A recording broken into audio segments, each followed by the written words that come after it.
Amid a climate in which most fans sense that Marvel Studios just isn't as fun as it used to be and that the most beloved characters in the franchise have been exhausted, the company drops a movie that's essentially about heroes who struggle to leave the shadows of their more famous counterpart. And it, mostly, works. Thunderbolts is an odd duck of a superhero flick, one that almost leans into the skid of the MCU, and, by doing so, might actually straighten it out. It can't quite shake loose of the consistent problems in the MCU's recent output, turn a light on. Still, it challenges blockbuster fans in unexpected ways, presenting them with richer acting than we've seen in these films in some time and, perhaps most shockingly, a final act that's emotionally grounded instead of just CGI things go boom. It ends on a note that feels like a preview for another movie, or movies, a common problem in the MCU. But this time it's almost as interesting a final touch narratively as it is driven by marketing.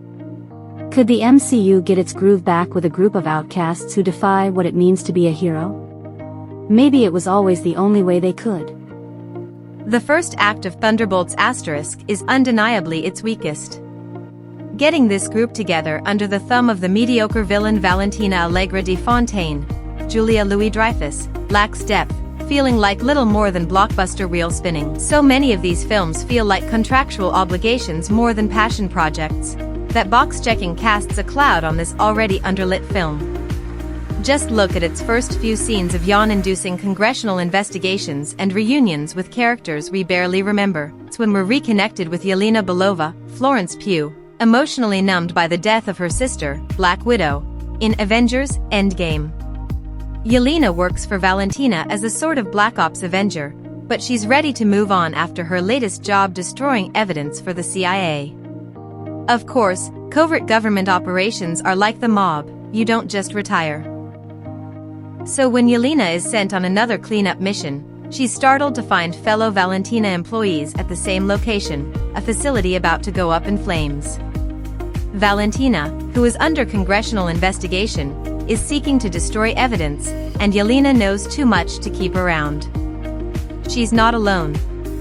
At the remote facility, she runs into John Walker aka US Agent, Wyatt Russell, Ava Starr aka Ghost, Hannah John Kamen, and the quickly exterminated Taskmaster, Olga Kurylenko.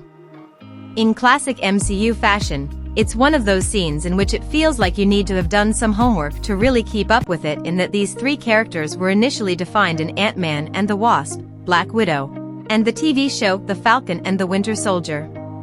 It again feels like you need notes, as these movies and shows have gotten too abundant to track. Yelena, Ghost, and Walker are startled to find someone else at the facility, an ordinary guy named Bob, Lewis Pullman, who ends up being anything but ordinary. Before long, Yelena's father Red Guardian, David Harbour, and Bucky Barnes aka the Winter Soldier, Sebastian Stan, have joined the crew of burned assets, who unite to take down Valentina, only to learn that their biggest threat may be one of their own. Thunderbolts leans into the self-serious tone of much of Marvel lately by embedding it in the film's subject matter and visual language. Even the opening Marvel logo is drained of color, something that's largely followed by the palette of the film that follows. Red Guardian's outfit looks closer to brown in a film that's been so desaturated that when a guy in a yellow chicken outfit shows up late, it's almost a jump scare.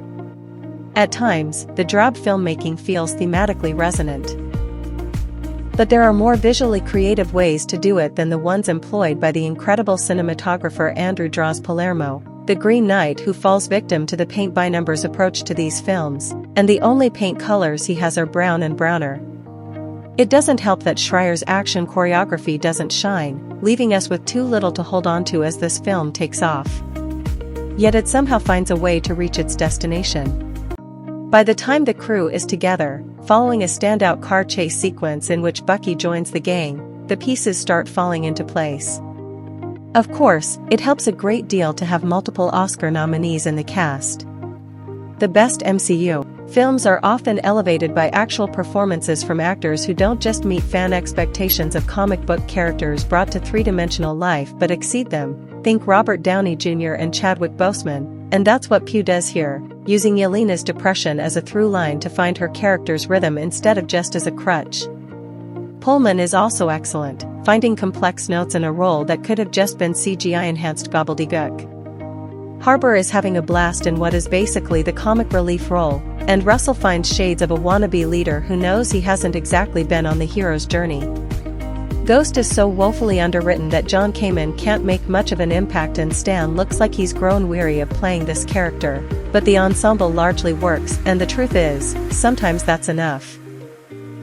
Some of the best movies in the history of the MCU have thrived off bouncing interesting characters and performances off each other in projects like The Avengers and Guardians of the Galaxy. I don't expect Thunderbolts * to have the same culture-shaping legacy as those projects.